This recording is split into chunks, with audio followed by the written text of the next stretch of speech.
You look at your body as a machine, a biological vehicle. You believe that when it breaks down, when you get sick, when you feel chronic pain, when your energy crashes, it is simply a mechanical failure, a genetic glitch, bad luck, a virus.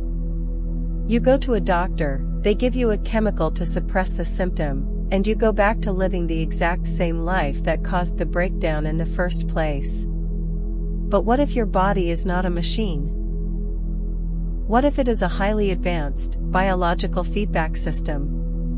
What if every physical symptom, every chronic illness, and every drop of drained energy is actually a direct, unignorable message from your own unconscious mind? What if the ancient map of the chakras is not a mystical fairy tale, but a highly accurate, psychological circuit board that reveals exactly where you are leaking your power? In her groundbreaking book Anatomy of the Spirit, medical intuitive and mystic Caroline Myss shatters the materialist illusion of modern medicine. After decades of studying the human energy field and working with thousands of patients, she discovered a terrifying, undeniable pattern. Physical disease is almost never just a physical accident. It is the final, dense manifestation of a deep, unresolved psychological and spiritual conflict. Myss argues that we are not just physical beings having a spiritual experience. We are spiritual and psychological beings, and our physical body is simply the canvas upon which our unconscious conflicts are painted. Today, we are going to decode this masterpiece. We will strip away the mystical fluff and reveal the 7 chakras as a psychological map of human power, fear, and trauma. We will uncover the invisible archetypes that secretly run your life, and we will learn how to stop being a victim of your biology and start becoming the absolute architect of your energy. To understand Anatomy of the Spirit, you must first accept Myss's most radical premise: you are 100% responsible for your own life, including your health. This is not about blaming the sick. It is about empowering the living. Myss discovered that when people face a major life crisis, they have a choice. They can either grow, evolve, and change their psychological patterns, or they can choose to remain the same, suppress their pain, and let it fester. When you choose the latter, when you choose the comfort of your familiar misery over the terror of change, your energy field becomes congested. The unresolved emotional trauma sinks into your cellular tissue. The illness is not the enemy, the illness is the alarm bell. It is your spirit's desperate attempt to force you to pay attention, to change your life, and to reclaim your power. This brings us to the core framework of the book, the 7 chakras. But forget everything you think you know about them. Forget the crystals, the chanting, and the New Age aesthetics. Myss decodes the chakras as a highly specific, psychological architecture. Each energy center governs a specific stage of human development, a specific set of relationships, and a specific core fear. When you operate from a place of fear, you block the energy flow. When you operate from a place of power, the circuit is closed, and you are vital, healthy, and alive. Let us decode the circuit board, from the base of your spine to the crown of your head. Located at the base of the spine, the first chakra is the foundation of your existence. It governs your relationship to physical survival, to your family, and to your tribe. The core fear here is the fear of physical annihilation, of being abandoned, of not having enough. Psychologically, this is where your deepest, most unconscious loyalties are formed. Myss points out a brutal truth: most people never leave their first chakra. They remain psychologically fused with their family of origin. They carry their parents' fears, their ancestors' traumas, and their tribe's limitations. If you are constantly terrified about money, if you feel like you have to fight just to survive, if you are enmeshed in family drama, your first chakra is blocked. To heal it, you must consciously choose to build your own foundation.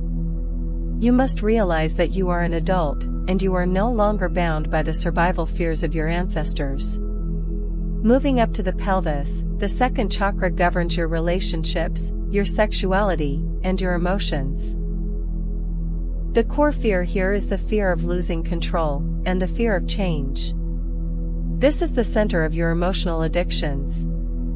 MYSS argues that most relationship problems, codependency, jealousy, the need to control your partner, the fear of abandonment, are second chakra issues. When you try to control another person, you are leaking your power.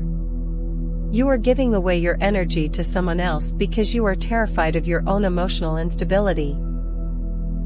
To clear this center, you must accept the fundamental law of relationships: you cannot control anyone but yourself. You must learn to flow with change, to embrace your own emotional depth without needing to manipulate the people around you to feel safe. Located in the solar plexus, the third chakra is the seat of your personal power, your will, and your ego. The core fear here is the fear of shame, of being weak, of being humiliated. This is where your self-esteem lives. But MYSS makes a crucial distinction: true personal power is not about dominating others. True power is the ability to take absolute responsibility for your own life. When your third chakra is blocked, you become either a tyrant, trying to control everyone to hide your own insecurity, or a victim, giving your power away to anyone who will take it. You blame your boss, your partner, the economy.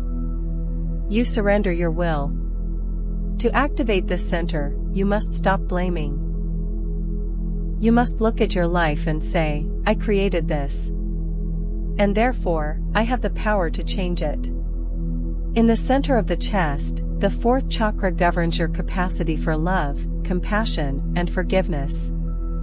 The core fear here is the fear of betrayal, of heartbreak, of grief.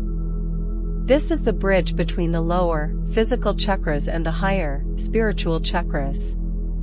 It is the hardest center to balance because it requires you to open your heart in a world that will inevitably hurt you. MYSS points out that most people walk around with a calcified heart. They have been betrayed, they have experienced profound grief, and instead of processing it, they build a wall. They become cynical, cold, and bitter. But a closed heart does not just block love, it blocks your vital energy.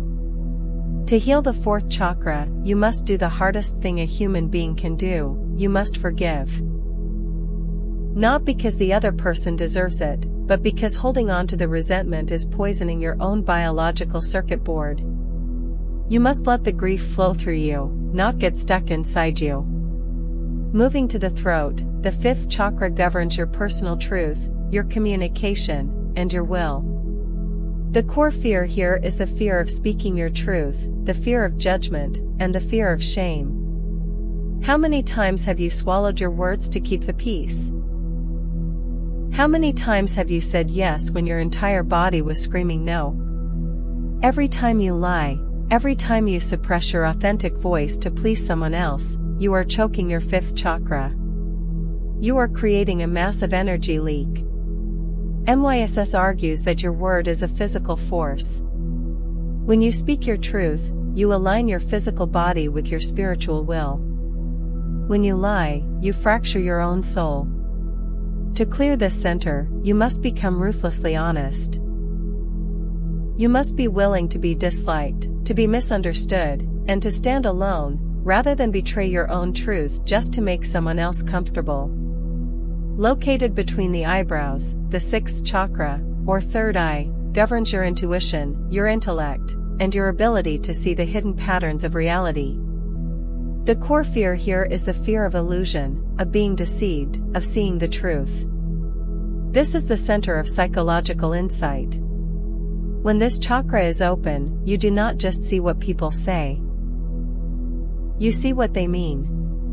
You see the hidden motives, the unspoken dynamics, the archetypal games people are playing.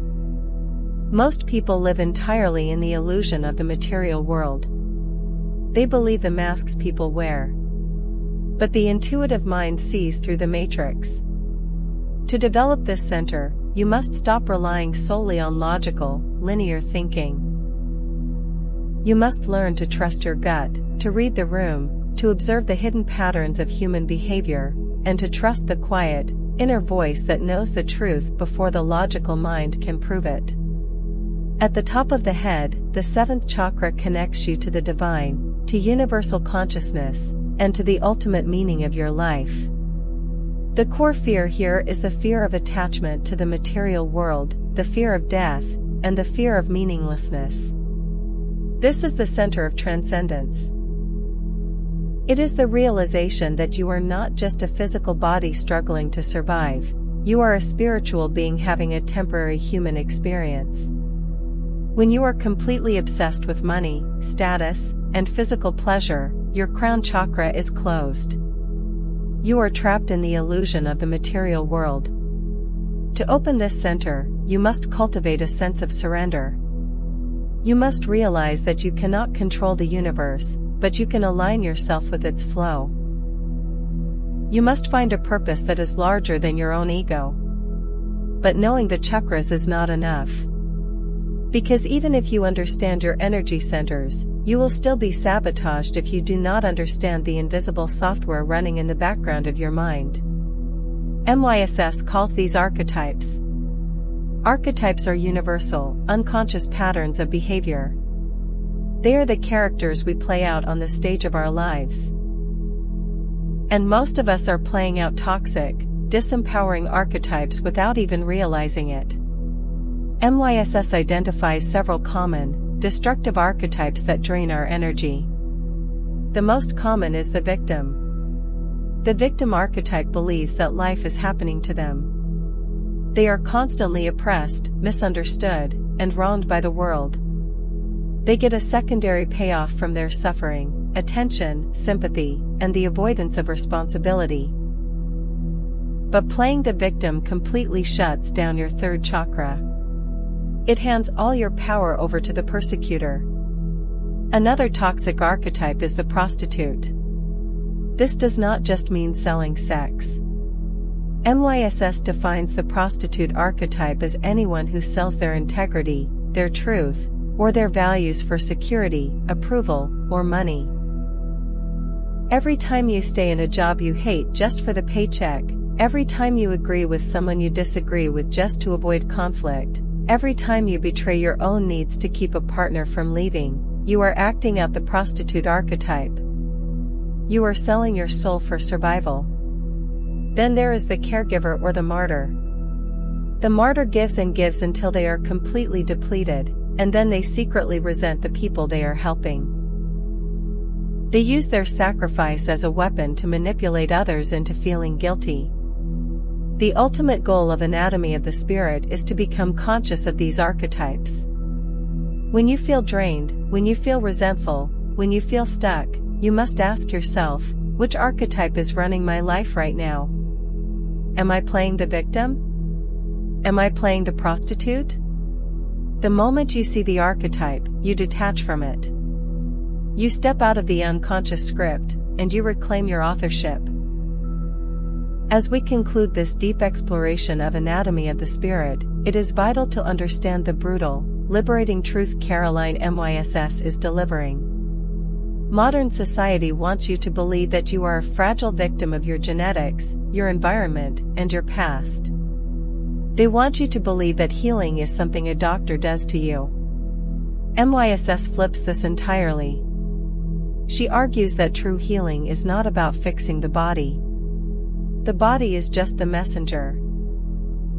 True healing is about changing the psychological and spiritual patterns that created the disease in the first place. This requires radical responsibility. It requires you to look at your life, your relationships, your health, and your energy levels, and say, I am the author of this. I may not have chosen the trauma that happened to me, but I am 100% responsible for how I integrate it, how I respond to it, and whether I let it destroy my body. You are not a machine that is broken. You are a complex, psychological, and spiritual circuit board that is misaligned. You have been leaking your power through fear, through resentment, through playing the victim, and through betraying your own truth. But because you are the one who leaked the power, you are the only one who can reclaim it. You can start today. You can look at your first chakra and decide to stop carrying your family's fear. You can look at your third chakra and decide to stop blaming the world. You can look at your fourth chakra and decide to forgive the people who broke your heart. You can look at your fifth chakra and decide to finally speak your truth, no matter who it offends. Your body is listening. Your energy field is waiting for your command. Stop treating your symptoms and start decoding your spirit. Stop being a victim of your biology and start becoming the absolute master of your energy. Thank you for joining this journey into the deep architecture of the human spirit. If this psychological decoding of the chakras resonates with you, if it challenges you to stop leaking your power and start taking radical responsibility for your life, share it with someone who needs to hear it. Remember, your body is not your master, it is your messenger. Go forth, decode your circuit board, reclaim your archetypes, and engineer the vital, unbreakable energy you were meant to possess.